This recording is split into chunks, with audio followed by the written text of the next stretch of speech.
Bueno, vamos con dos libros que yo les diría imprescindibles y que ha recuperado un buen amigo de quien les habla y de este programa, el filósofo, el profesor Antonio Lastra.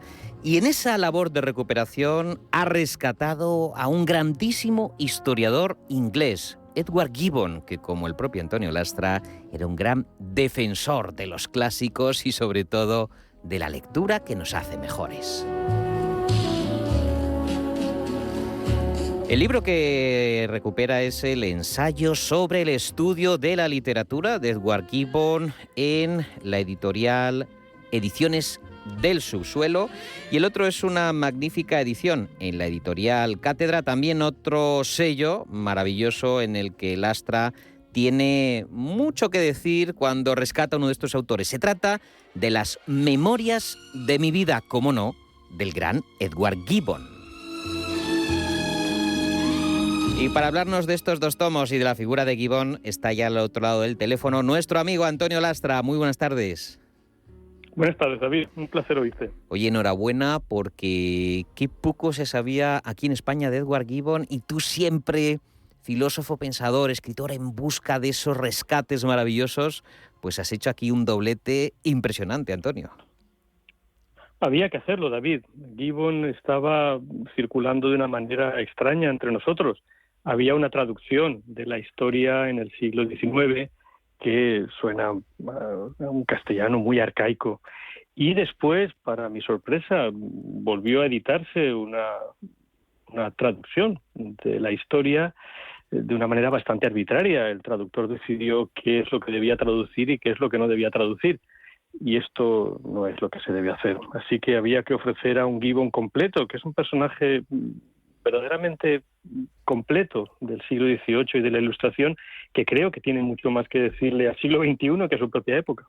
Sí, porque además estos primeros, vamos a hablar de los encuentros sobre el estudio de la literatura, escribe, por ejemplo, en el aviso al lector, que lo que ahora ve la luz es un verdadero ensayo, me gustaría conocerme.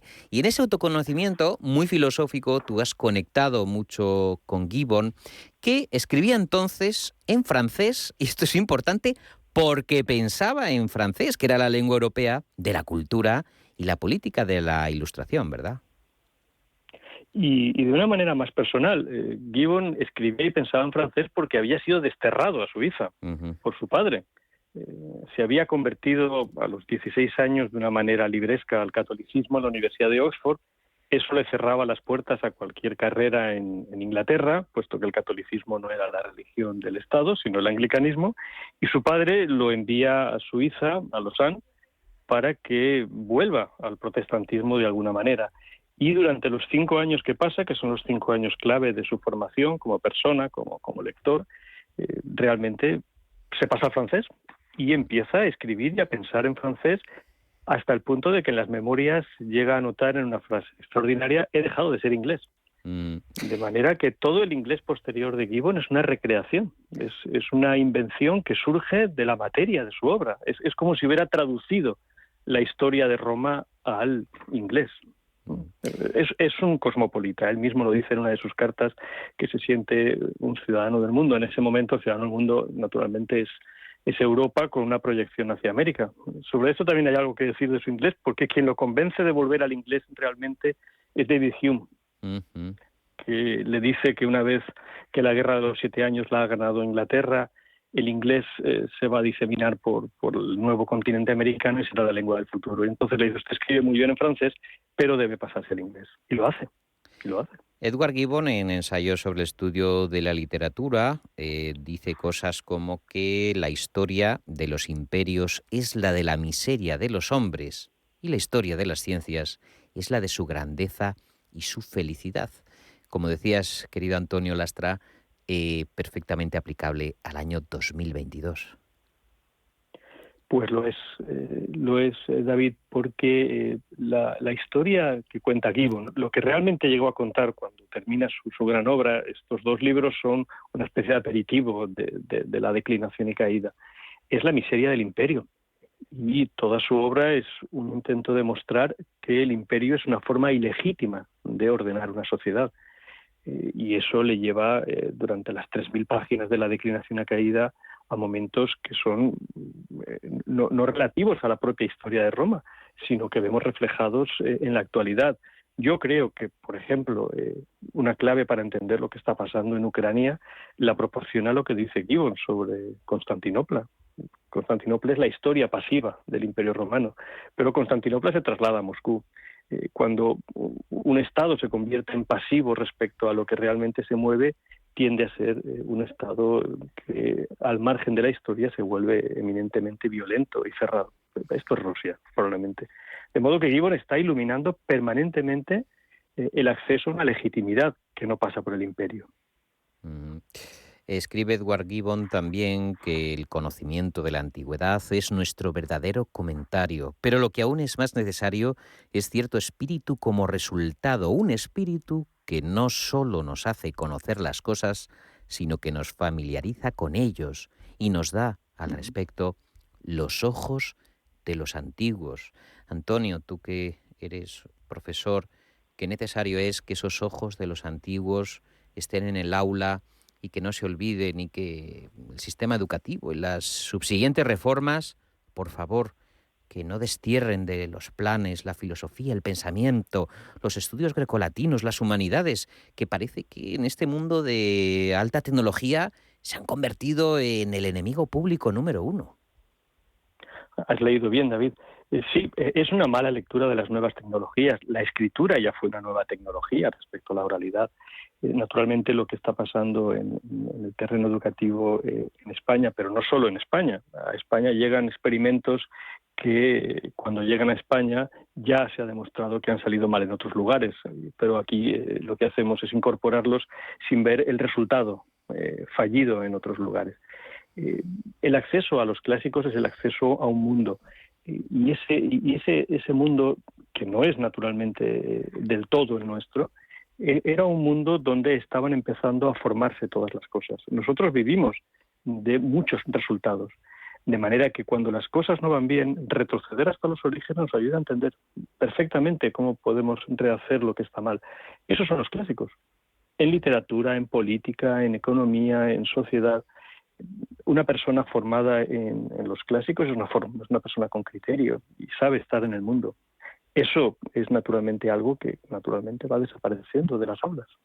Porque quizá el cuerpo de profesores, de amantes como somos nosotros de la cultura, de los clásicos, de los libros, quizá crees, Antonio, que tenemos la fuerza suficiente para defender un sistema que funciona casi como una apisonadora.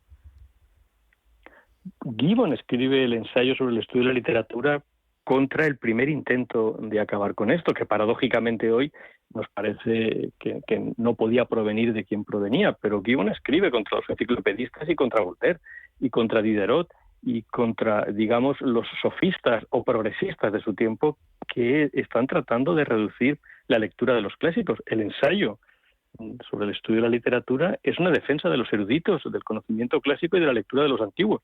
Gibbon ya se veía con fuerza, y era un hombre muy joven cuando escribe este ensayo, para decir que algunas cosas no se podían hacer así. Y se estaba enfrentando a gigantes que en ese momento dominaban prácticamente la escena intelectual de Europa. La enciclopedia, que a pesar de todas las prohibiciones y persecuciones, dominaba el clima intelectual. Gibbon escribe, se atreve a escribir contra quienes, a pesar de su grandeza, se están equivocando. ¿Por qué no lo vamos a hacer nosotros? Junto a este ensayo sobre el estudio de la literatura que edita y traduce Antonio Lastra para Ediciones del Subsuelo, por cierto, exquisita edición y esa preciosa ilustración, Antonio, que habéis seleccionado, que es una maravilla. Tienes ahora la edición también en cátedra de Memorias de mi vida, y que además viene a hacer justicia a esa traducción al inglés que no había sido autorizada por el autor. ¿Qué nos descubren las memorias de Gibbon? Las memorias de Gibbon en realidad no existen. Gibbon intentó escribir hasta 6 veces sus memorias, pero muere de una manera inesperada, muere porque en cierto modo no se da cuenta de la envergadura de la enfermedad que tiene, y muere muy repentinamente para lo que él había previsto, y se quedan 6 esbozos. Esos 6 esbozos, ninguno de los cuales está terminado, ofrecía aproximaciones a su vida con muchas variantes. Su albacea, Lord Sheffield, que era un hombre de la alta aristocracia británica, refunde las 6 versiones en una sola narración, eliminando algunos aspectos que podían ser equívocos. Ten en cuenta que la Revolución Francesa ha estallado, que Gibbon mismo se había sentido hasta cierto punto incomodado porque muchas de sus proposiciones las habían adoptado los revolucionarios franceses, sobre todo en cuestiones eclesiásticas. Así que Sheffield ofrece una versión magnífica, porque es una narración espléndida la que Sheffield hace, no tiene un buen criterio, pero no es Gibbon. Solo que Sheffield, que se queda con los papeles de Gibbon, prohíbe el acceso a los papeles de Gibbon durante 100 años, hasta que su nieto cede toda la obra de Gibbon, que estaba custodiada en el Palacio de los Sheffield, al Museo Británico. Y fue en ese momento, 100 años después de su muerte, cuando se editaron, con muy poca fortuna editorial y algunos errores gramaticales, las 6 memorias tal y como Gibbon las había dejado.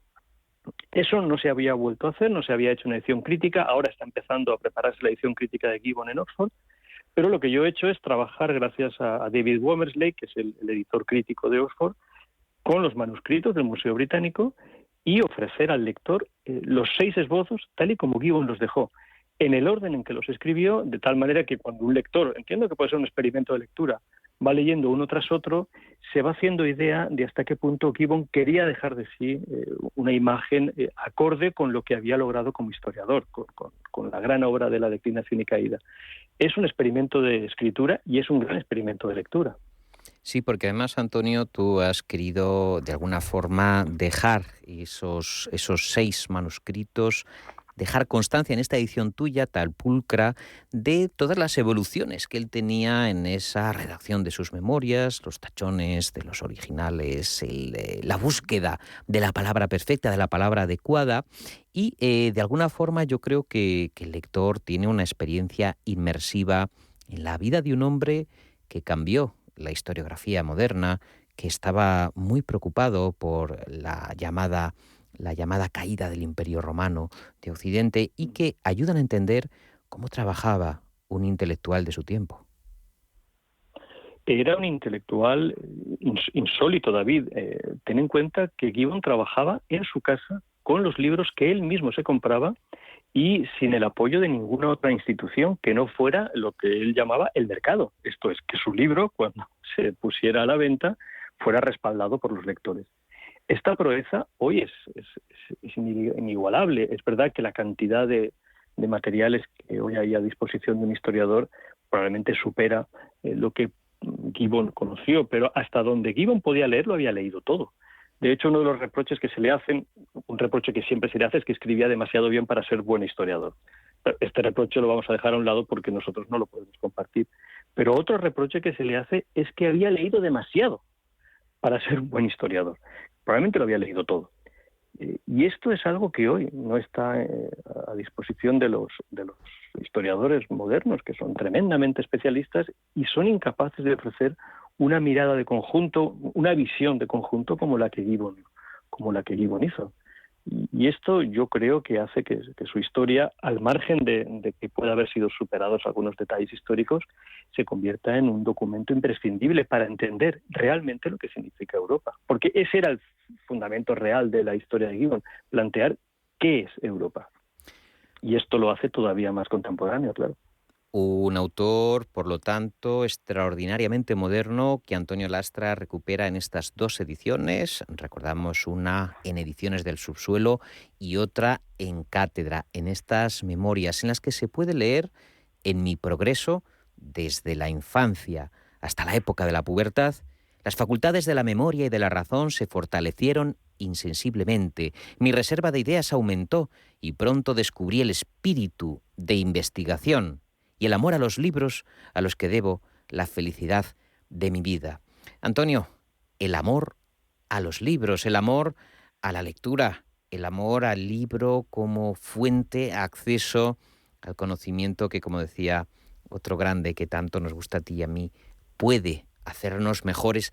¿Qué ¿qué pasa con los libros en España? Porque lo he hablado contigo, querido amigo, muchas veces. Nunca se editó más y mejor y tantas buenas cosas en nuestro país, y a la vez el escenario es, como diría otro buen colega nuestro, de burricia auténtica, y quizá la cultura, el ensayo, la literatura, el pensamiento se está viendo arrinconado, se está viendo cómo atraviesa un éxodo como pocas veces se ha visto, yo creo, en la historia reciente, Antonio. Yo creo que el espejismo, David, era que la capacidad de leer, que requiere tiempo, que requiere soledad, que requiere la capacidad de que una persona no esté mal consigo misma cuando se encuentra sola. Un libro no se lee en 5 minutos, no es un tuit, no da una satisfacción inmediata. El espejismo, David, era pensar que esto valía para todas las personas. La naturaleza humana es diversa.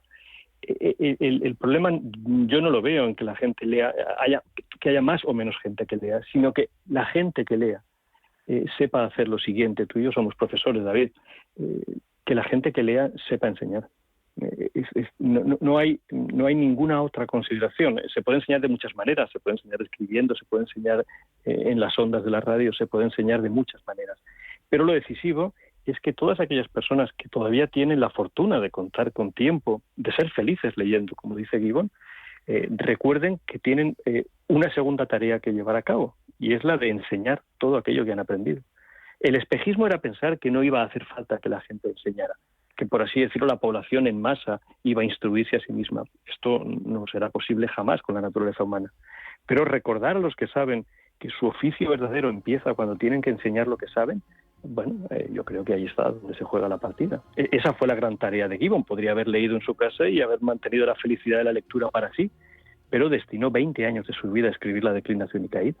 Y eso hace la felicidad de los lectores, no solamente la felicidad del autor. Ahí es donde se desempeña realmente la cosa. Escribe Edward Gibbon en este extraordinario volumen, Memorias de mi vida, que edita, rescata, publica, cuida Antonio Lastra en la editorial Cátedra. Paulatinamente, los vagabundeos de mi fantasía fueron a parar en la línea histórica, y debo ascribir esa lección a la lectura asidua de la historia universal, conforme fueron apareciendo sucesivamente los volúmenes por separado. Un sabio, un historiador, que se fue suministrando el material para convertirse en uno de los grandes nombres de la historia, de la literatura y del pensamiento, y que ahora Antonio Lastra recupera, como digo, en estas Memorias de mi vida, en la editorial Cátedra, y en este ensayo sobre el estudio de la literatura en Ediciones del Subsuelo. Amigo Antonio, ha sido un placer hablar contigo en el Marcapáginas, y ojalá este Gibbon llegue al mayor número de hogares españoles. Muchísimas gracias, David. Siempre es un placer hablar contigo. Un abrazo grande. Hasta pronto.